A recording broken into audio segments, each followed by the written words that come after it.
Ako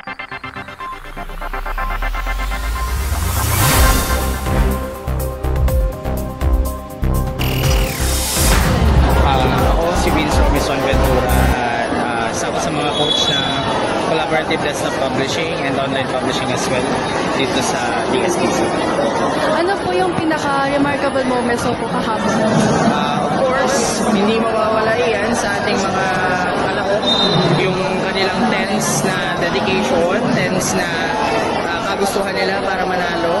And at the same time, lagi nilang pinapakita yung dedication nila on bringing unbiased news sa mundo ng campus journalism. So yun yung lagi kong nakikita sa kanila. Same din sa mga coaches, yung full support and dedication nila towards campus journalism, hindi nagmamaliw, yung the fire that igniting them, no, is still burning, no, na yun nga, maibigay ang dekalidad at hindi dekalidad at ano yun, sabi natin dekalidad at walang bias na pagbibigay ng katotohanan. So yun lang naman.